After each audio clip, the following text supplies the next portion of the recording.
Hey, how y'all doing? Welcome to 2024. Hey. Yeah, we just late. We like the trial version of the year. We ain't like the first part, so we just like we can wait till February. But how you been, Sherry? I've been good. That's dope. I've That's been dope. really Oh, good. shit, I forgot. Welcome to episode 6 or 7. 6, I think, of the We Don't Judge podcast. I am your host, TJ, with my co-host and my friend Sherry. Hello. Happy Black History Month to whom it applies. Or half, depending on, because they say mixed people, they can't celebrate or break the Yes, whole they month. can. They gotta pick out. Yes, they can. I don't support that. I don't support that. I'm a one drop theoryist. I got a joke, but I can't tell you now. I'm trying to remember that. All right, so we ain't had like a real conversation in forever. So what's been going on with you? Everything. Kids, work, being sick, trying to dodge the flu and whatever this new strain of COVID is. Just weddings, funerals, life. Life has been life. Yeah.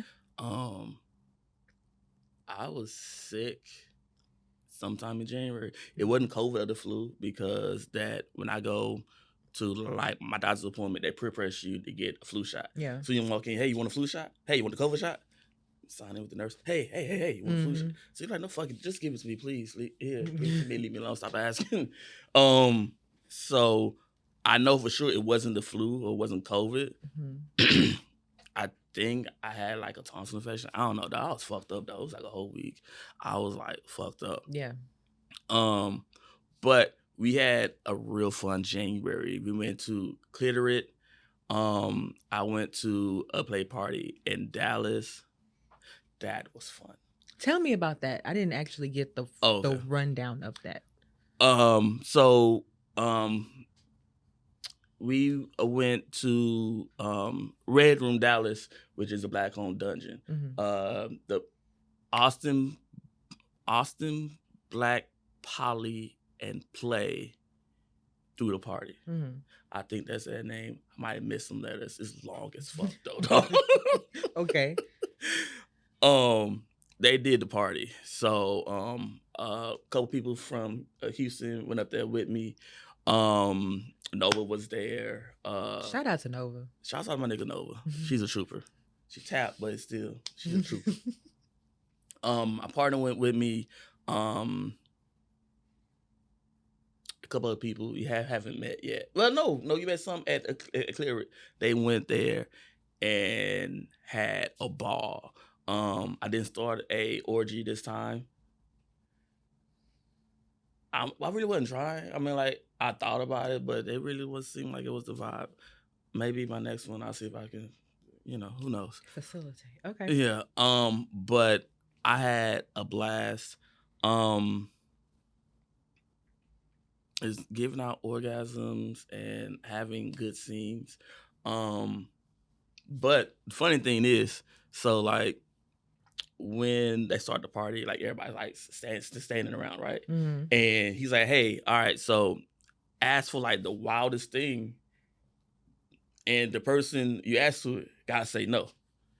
So I'm like, hey, all right, well, hey, can I get your tongue and my asshole, right? I'm showing out some wild shit. She's like, yeah, I don't know if I want to say no to that. I'm like, well, shit, this way then.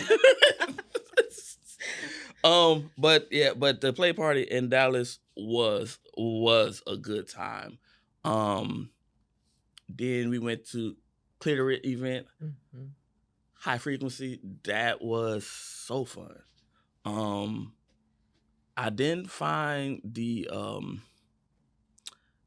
STD table where they was doing the like testing and stuff. But everything else was cool. They had this needle demonstration. That's why I was like, ooh. That's a needle demonstration? Yeah, it was like this woman was getting needles put in her back. Like acupuncture? Nah, nigga, like it was going through her back. Like she, like a pier. Yeah, like a piercing. So like, pick up a skin like that and put a needle through here, put a needle through there, make a little design and shit. What? Yeah, needle play is a wild kink, dog. I don't kink shame. If you want needles in you, I mean, do what you do. Right. We don't judge. But I am like, not judging. Is that like but please keep your blood inside your body. Wow. That's a wild kink, dog. But I mean, hey, you know, different strokes. Different strokes. Okay. What else I had at that clear event? I saw the like the shibari, like the rope. Oh, play yeah. And all of that stuff. That was dope. That is dope. I remember when I first got in, I'm like, ooh, I want to like tie up people and stuff like that. Mm-hmm. And then I started tying up people and shit like that. I'm like, ooh, I don't have the patience for this. Like this takes way too long. But I know the most important knot, which is tying your wrists together and tying you to something. The most important. That is the most important knot. I could tie you to something. I could tie your wrists together and you'll be comfortable. And then I can tie you to something. Headboard, ceiling fan, what the fuck ever. I can tie you to something. But it looks cool. It looks extremely cool. I don't have the patience to do it. Yay, ADD, I guess. I don't know, dog. Okay, let's call it that. Yeah. Okay. So, what got you aroused this week or last week? It happened on accident. And it happened on Twitter. It was like midget porn. Midget porn? Yeah. And it wasn't like,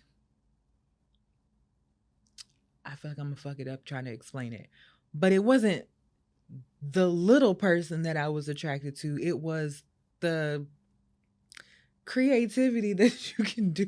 Yeah. Like the things you can do with them. Was it the I think they call him a space alien. I don't know. A what? That's what the dude's name is, an alien or some shit like that. I don't know. Okay. He's on Twitter. He's in there. So he's like this little. He is a little Arabic looking person.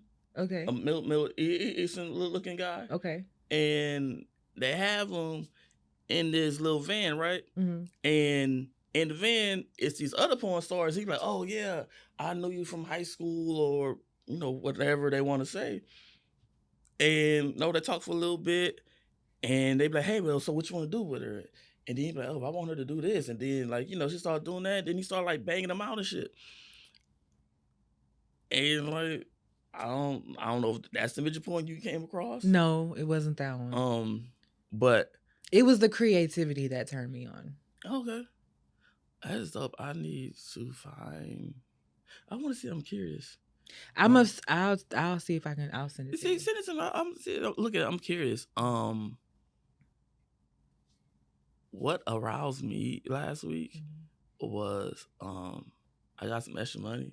I know they ain't really like, ooh. No, I guarantee you. Nah, my nigga, there's an audience out there that can relate. Like, yo. That's a turn on for a lot of people. That she came through the clutch like, ooh. I'm like, yeah. Like, yeah. That's what's up. But I don't know what part of Twitter porn I made it to, but this shit's like art, dog. Like, it was a picture of this dude and this woman, whatever, right? And it was like the angle was like the perfect angle, perfect lighting, and my man was busting, and like they caught it like midstream, like while I was still in the air. Dog, she like fucking art. I would literally buy it and put it on my wall. And then I seen another picture of this dude with his dick in this girl's mouth, but she's like upside down on the bed. And all you really see is like her mouth open and his dick in it. But the way it looks, like, dog, this shit is really fucking. I would put this on the wall somewhere. So shouts out to me stumbling into the high quality zone. Oh, right, right. I like it here. This shit is fancy. This shit is. I love it on this end. I love it. Okay. So for our icebreaker is going to be about podcasters.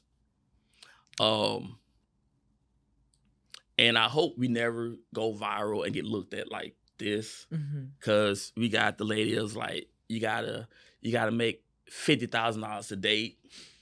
We got the blue heart nigga that, hold on, because I want to make sure I get this quote right. That nigga, he wanted to send blue hearts every day, but he forgot. You know how mad I'll be. I see this long ass text messages. And it's 35 blue hearts. 35 blue hearts. Come on, man. Nigga, look at this shit the fuck out my face. All right,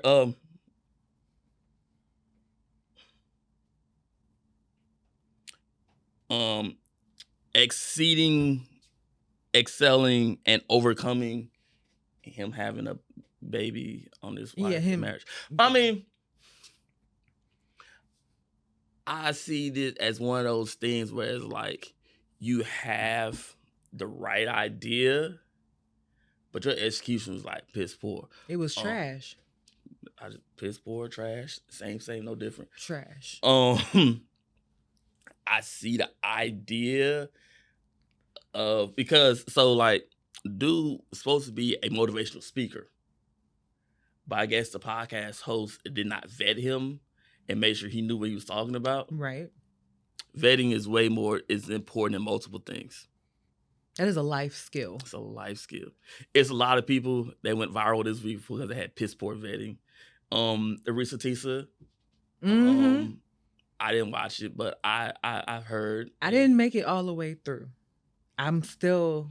Oh, what you gotta do is you gotta like hold it down and do like fast forward times too.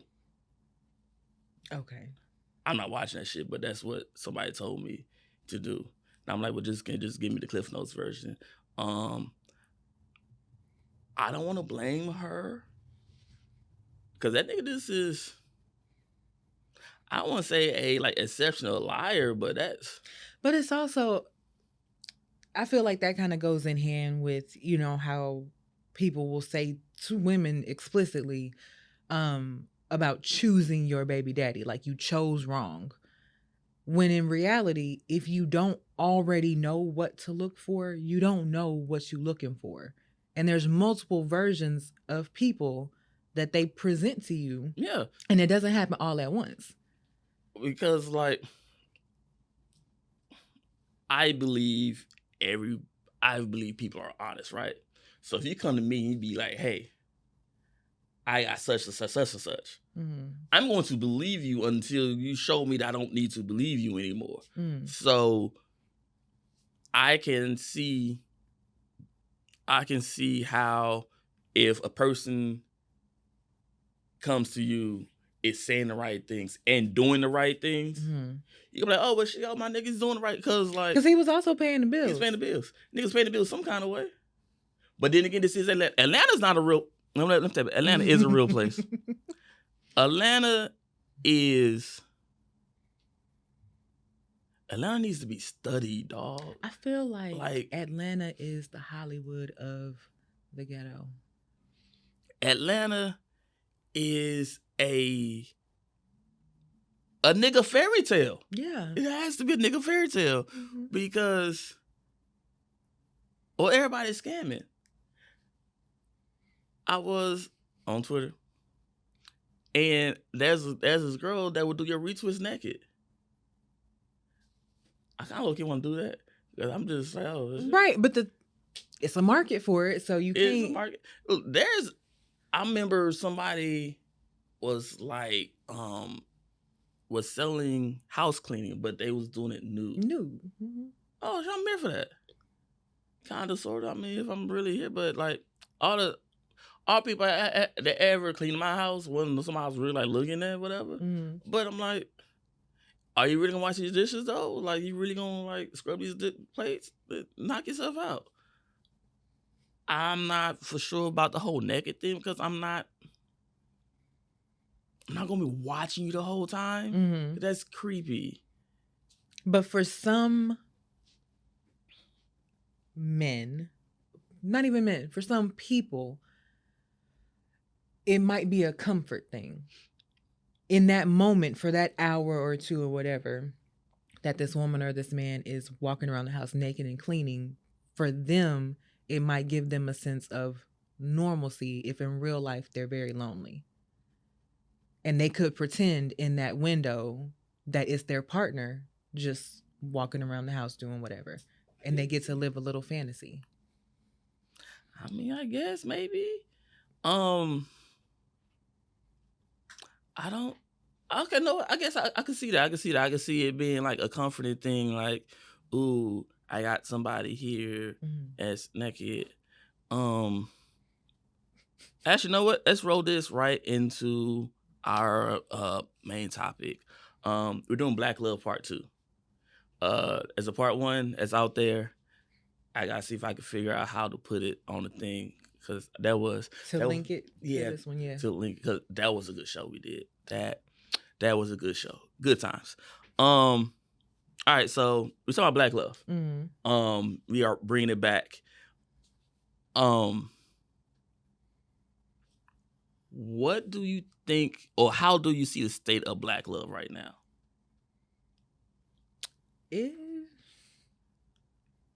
It's right. It depends. There is one side of it that is real. It is real divisive and real rocky. There is another side of it that has really, really picked up. The imagery of it is super, super strong. It's super positive, and I think we can kind of say, like, our generation has realized we can't romanticize what our grandparents had, because what it looked like on paper, it wasn't really that.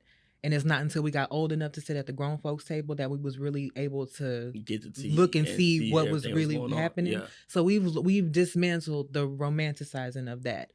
And we're trying in our generation to actually be that. I can see that. I can totally see how that is a thing. Because like I do see one part of it as people like, I'm not gonna settle. This is the part I need this, that, and third. But I think that relationships should flow. My therapist told me I'm doing relationships the right way. She was like, the fact that you meet a person and you be like, hey, we're going to ride this out. Like we gonna take this as far as we can take it. Wherever we goes, we're gonna go with it. But I'm not gonna force anything. She's like, you're doing that right. Shout out to you. Well, shout out to me doing it right. I told her I'm gonna tell everybody that shit. Yo, I'm doing this right. Oh, this is, you a fuck nigga. No, I'm not. My therapist said. And baby, this is where we end at. I'm gonna tell you, this thing get go you want to, but hey, this is the end. But in that, I was thinking about, well, always thinking about my ex, whatever. And I was thinking about how that came to an end, and how from where we started to how we went, whatever, right? And I was like, oh, I guess that has a point. I know one of my things that, because I'm not a person that takes a lot of pictures. I don't do a lot of like lovey-dovey type stuff, whatever, right? And like that was one of the things she wanted. Like she wanted the imagery, and I'm like, I don't want to give fake imagery and put something out that looks good on IG. I don't want to be here like we're fighting like cats and dogs, but and then we go on to like keep on having an argument. I don't want to do that shit. I want to keep things real. Like this is gonna be an awful segue. So awful segue. But I do think the state of Black love is, I think for the most part, we're kind of going the right way. That's not really whatever, but I do think we're kind of going the right way. I think the fact that a lot of people are starting to figure out that you can customize this and it doesn't have to be a copy and paste. Yeah, it's not thing. one size fits all, and there's no blueprint for it. There is no blueprint. How do you think the gender wars are affecting Black love? I think it affects. I don't know that I can confidently say that it affects Black love any differently than it just affects relationships. Period. Do you think we like talking about stuff more than what we did? Because like I don't remember having these conversations when I was younger about going 50-50 or if I can't think of any others right now, but main one like going like 50-50 or having a submissive wife. It's or because other shit. It's because it was stupid because right or wrong, back in the day, they did what worked. It didn't really amount to being happy. It was just what needed to be done. Somewhere along the way, the wires got crossed and all of these different subgroups and titles and whatever it is, all of that stuff came into play, and now it's a whole shit show. And the 50-50, it's stupid to me, and it's being pushed by an even stupider demographic of men who have a fear of women using them for money and resources that they do not have.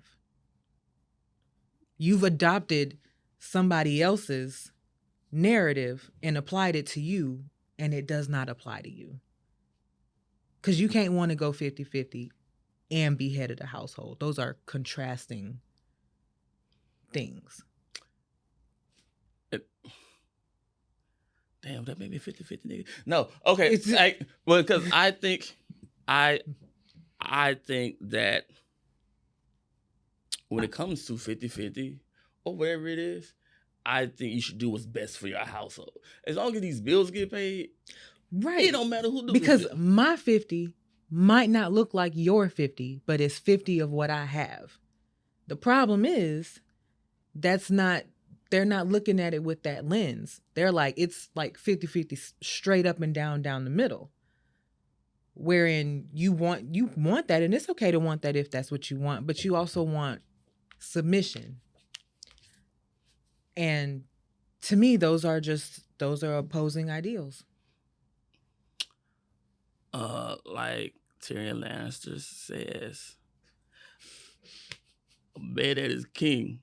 This is paraphrasing. A man that is king does not have to say he's king. Yo, you gonna get that submission. Unless you're into like BDSM, you have to like say what kind of dom you are, because there's so many different kind of doms, whatever. Mm-hmm. And be like, ooh, I'm this, whatever. But being a person that has a 24/7-ish dynamic, mm-hmm. not like a full 24/7-ish dynamic, that's a lot of responsibility, my nigga. And let's say, because like, let's bring it to our side. Let's say you and your partner have a 24/7 dynamic. Mm-hmm. You come in to him like, okay, well, because like he needs to make sure you eat. Depending on y'all stuff, he may even dress you. Mm-hmm. He may dress you, say how your hair should look that day, and you make no decisions. You walk around, make my way downtown. Mm-hmm. Like your brain is turned off the whole time. Yeah. And you're like, nah, nigga, this is it. This is life. I'm living it. I'm here. And as a person that's kind of in a 24/7-ish dynamic, I don't go as far as dressing or this, that, and third. But hey, did you drink some water? Did you eat? Are you taking care of yourself? How's your mental? Mm-hmm. Okay, but nigga, what if my mental's not that good that day? But I still have to make sure you're good. Like, asking for submission and doing the whole gender wars on both sides seem dumb to me. women like old girl that's like, if you don't make a $50,000, you can't date. Nigga, poor people's been dating all. We have nothing else to do. We go to work and we fuck. Like, that's dating. That's dating. I mean, they nowadays like that's what they do. That's what. So you mean tell me my man that's at McDonald's, he needs love too?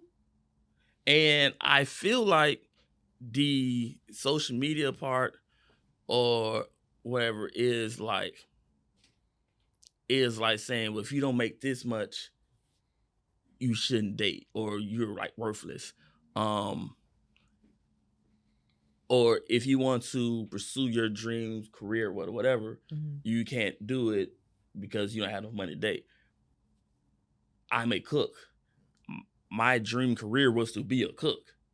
I went to culinary school. I like really know how to cook. Cooking don't pay a lot of money, unfortunately. But I'm choosing to sacrifice money to do something I love because I don't want to be like a person that's oh my gosh, this job sucks and I hate it. I gotta da. No, I don't want that. So because I don't want that, I can't date. Like, I'm able to do all the things. I can make you come multiple times. I can make you do this, that, and third. Matter of fact, back up. I seen a video, and for a long time, it stuck with me. The dude was like, it don't matter how good of a person I am. It doesn't matter how many times I can make you come. It doesn't matter how good I can make you feel mentally, everything. If I'm broke, I'm useless. And like for a long time, that stuck with me because I was like, well, damn, dog. It don't matter how good I am, how much I do this. Shit, I ain't got no money, dog. Ain't nobody looking for me. Thanks to therapy. Hey, y'all niggas should go to therapy. I worked through that, and now I'm much better. My day life is lit. I don't make $50,000, but it's still lit. Do you think you have to settle for your love, or you can find what you're looking for? You can absolutely find what you're looking for. Not settling is how you find what you're looking for. Yeah, that's totally it. I think that's the problem. I think there's a lot of people who identify themselves by their relationship status and their proximity to what they would call a lover. And they don't want to hold out because they feel like it's holding them back from being somebody's somebody. And it just don't. I totally see that. I totally understand that. I'm going to keep looking. I'm not going to settle. There's some 6-foot goddess that has. That's what you. There is some 6-foot blind, big titty goddess with anxiety, has my name on it. Did you say blind? Blind, yes. Nigga, move on to the next question. No, wait. Because there's a type, and I can't get away with it no more. Like, it is a thing. Why blind? I don't know what it is about the glasses, but the glasses do something. The glasses and the big titties do something for me. So you don't mean like actually blind. You just mean no. Like they. You like, got to say. Oh, my bad. No, not like blind, like Stevie Wonder, no shit like that. No, just like they wear glasses. Like she blind. Okay. She take off her glasses. It's all blurry and blurs and shit. Okay. Okay, I got it. But no, I'm with you. That's what I mean by blind. Like blind, big titties, and anxiety. TJ loves. That's your bag. That's my bag, baby. Let me love on you. Let me talk you through this and anxiety attack. I got you, dog. Okay, so I'm not gonna settle, but I think luckily for us, because we're poly, we don't have to settle. Right. We don't have to. Ooh, he only got this much of the boxes I'm checking off. All right, nigga, get him a couple boxes. I'm gonna go find somebody else, get them other 2 boxes. I have a friend or ex-friend. I'm not for sure what to call him. But they came to me. They called me like, "Hey, I met this guy. He has everything I want, but his dick little. Like we can't even have sex because his dick's so little." I'm like, "Oh shit, damn dog, that's crazy." Well, you should look into seeing if like you want. Are they monogamous? Yes, they're monogamous because that's that. She wants to be monogamous. I'm like, but that's not she, but she definitely wants to be monogamous. I'm like, well, all I have is non-monogamous options for you. Mm-hmm. I guess you stuck with old boy. And she got mad and got off the phone with me and haven't really like called me since. Mm-hmm. I'm like, I don't know what to tell you because I'm non-monogamous. If I ran into a partner that like, ooh, has everything I want, but she ain't fuck to save her life. Ooh, know what? I don't have to fuck you. Mm-hmm. I can go fuck this person that does the things for me or whatever.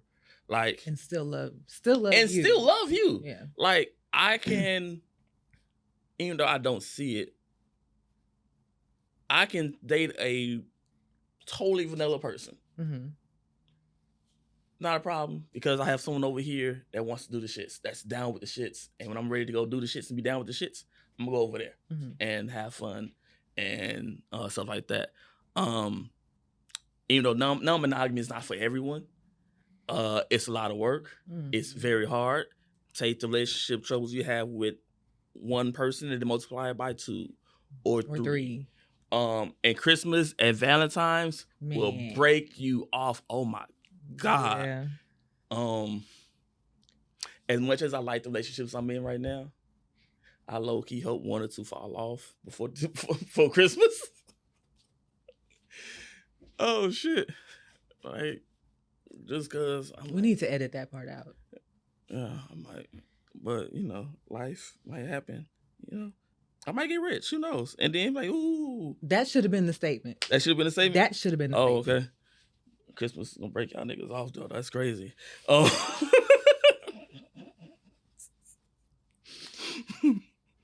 Christmas is gonna break a nigga off. Well, since we're here talking about monogamy and non-monogamy, mm-hmm. we did both. We've been on both ends of that spectrum. Mm-hmm. Which one do you like more? Non-monogamy. It's lit over here, dog. I'm telling you, it is lit. Non-monogamy is not for everybody, but boy, is it fun. It's easier. Not in the way that, from the outside looking in, not in the way that they might think. Mm-hmm. But it's when it's truly you. Because I've always been, like, you know, when you have to go back and do your self-inventory mm-hmm. and stuff. I know I've always been non-monogamous, but I didn't know that was an acceptable thing. I didn't know that there was a whole community for it. Mm-hmm. So I was just a cheater. And I would cheat and then feel bad for not feeling bad about what I did, but knowing I was potentially causing somebody else emotional, you know, pain or whatever. So now being in openly and strictly in a community where I can be 100% right, good, bad, right, wrong, indifferent, whatever. To me, that's a whole lot easier. It's easier to have the hard conversations when I know I can be honest in that hard conversation. Yeah. Ironically, the hard conversations are one of the things I do like more. Mm-hmm. I like most of being on this side. I had a situation, and it's like my partner felt a way. Well, actually, she thought I hid something from her. Mm-hmm. I didn't think I was hiding it from her. I just think it was important information. But after she expressed to me why she felt that way, I was like, okay, I can see why. I see why this was important information to you, why you needed to know this mm-hmm. and everything before I went on this date. Totally makes sense now. Mm-hmm. And it's like a learning curve. Like my nesting partner I'm with now is the only person I ever dated I never lied to. Mm-hmm. Never lied to about anything. And like, I want to keep it up. Like the Blue Heart nigga. I was just about to say. but I want to like keep like I like the fact that I don't have to lie to you about shit. I like the fact that I'll be like, oh yeah, I'm talking to such and such. Oh, such come to town. I'm gonna kick it with her. We might end up fucking, might not. Who knows? I'll keep you posted. Like that freedom is awesome. Like the options are lit. Like she's talking to a couple other people, whatever. I'm not good at doing compliments, but one of her other partners, she compliments her every day. I'm not saying, man, that sound bad. I need to take that shit out too. You digging a hole for yourself here. Oh shit, that sound bad. But it's like romance is not one of my things. It's not like one of the things I'm good at. But when you crave that romance, you have a person there to give you that romance. It's like it's options. Like I wish my ex-friend would understand, hey nigga, you have options.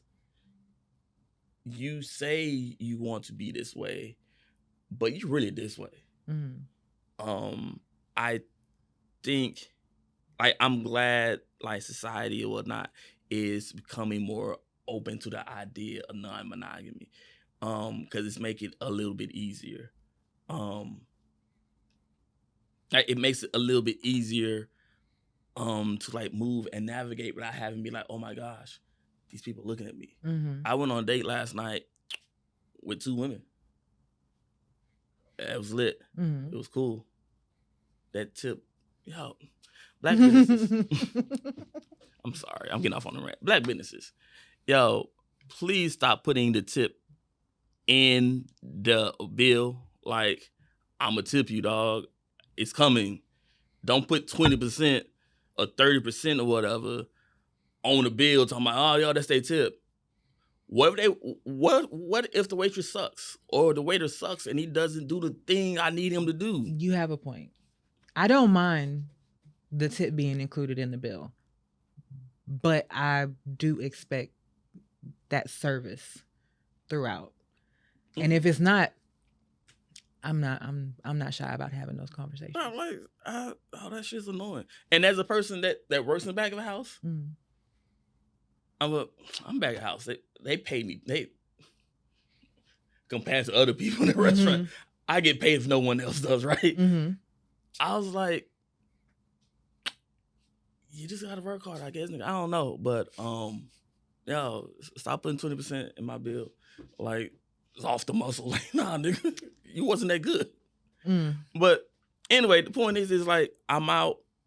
They're both on my arms or whatever, and it's not no weird. Oh my gosh, you see that? Like no one's staring at us. No one is.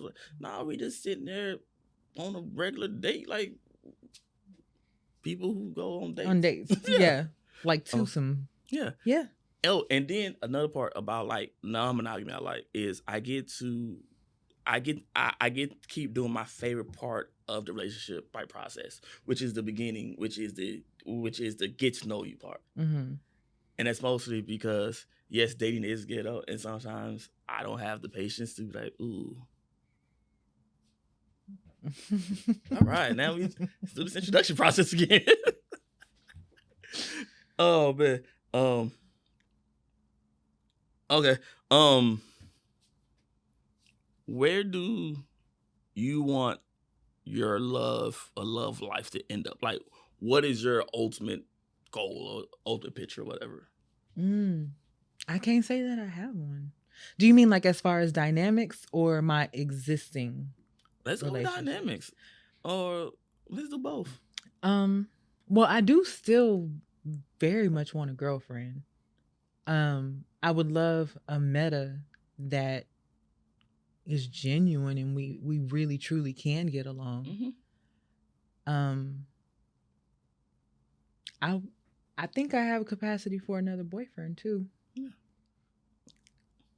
I'm gonna put you on field. Please date my co-host. Don't pimp me on field, please. She wants a girlfriend. She's cool. She cooks. For women, I mean, these days, women is just as much a minefield as vetting men. I'm so glad that women who date women are finally starting to admit how y'all be wilding sometimes. I would Yeah. love hearing it every time, yo. Like, Yeah. It really it's really like that. Like it can really be hard. And it's no less disappointing, it's no less exhausting, it's no less anything you feel with a man when it doesn't work out. You still feel all those same things as a woman. mm-hmm. So. Oh wait, what's your what kind of dynamic do you want? I mean, I just said it. Okay. I want a dope ass meta. Mm-hmm. I want a girlfriend. And another boyfriend. Okay. Oh, I'm sorry. So with your relationship you have now, it's the same thing, no different? Yeah, so so with me is death row. Like once we end this, we just end this. All right, Suge Knight. So like, hey, it is what it is. So I'm confident that with my two partners that I have right now, we going all the way. All right. And whatever that ends up looking like, I'm with it. Okay. I'm gonna go with. I think my dynamic and relationship go maybe one the same. I'm not for sure, but let's ride this out. Mm-hmm. Actually, no, with my relationships, I told you I want like 3 years. My perfect number works for me, right? I have 2 and a possible right now, right?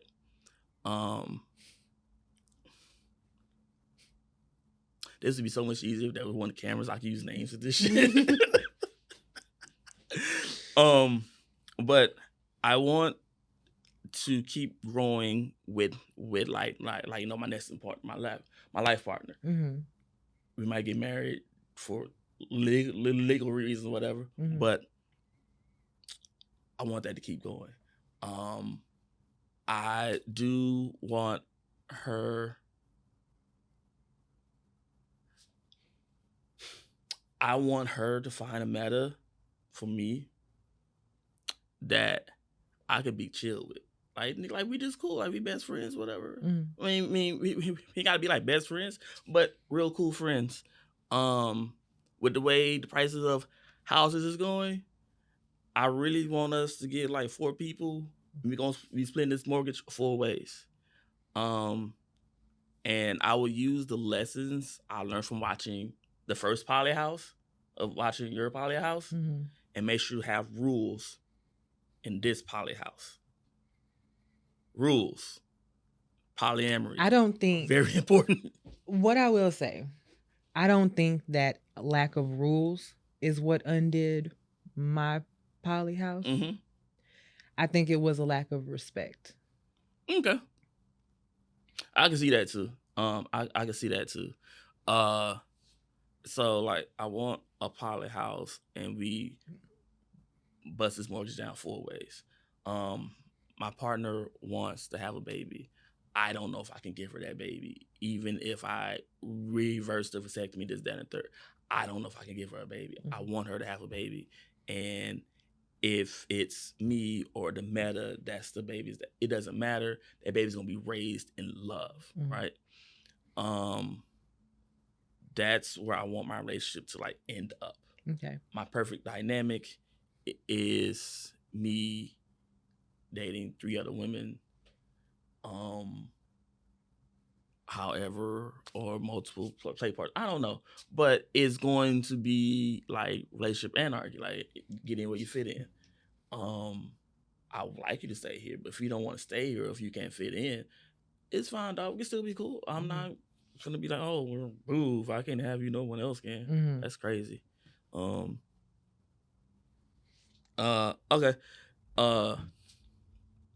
Tips. What tips do you have for Black love, or just in general?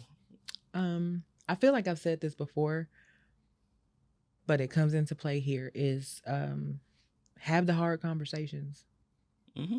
Don't be so concerned with the optics and it looking a certain way that you are ignoring red flags. you aren't working on any type of self-improvement, and you know your life is hell, but your pictures look great. Pictures do look great. Yeah. Look great on the gram, dog. Yeah. My tip is consistent. Y'all niggas need to go to therapy. Go to therapy. Go to couples therapy. Working on yourself is something that you should always do.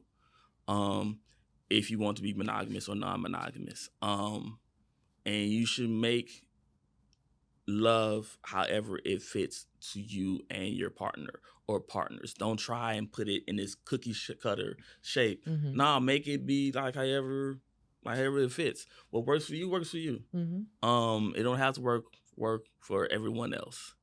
And have the hard conversations. Self-improvement. We forgot to do this shit again. Hey, make sure to subscribe, comment, like, turn your notifications, turn the bells on, all that shit. Share. Eventually, this will be at the top of the show when I don't forget to put it at the top of the show. Right. Yeah. You got anything else with it? I'm good. All right, cool beans. May all your non-monogamy be ethical. Life is too short to be miserable. If you're not happy, move around. Unless you're in prison, then I don't know what to tell you, dog. But we'll see y'all next week. Bye. Bye.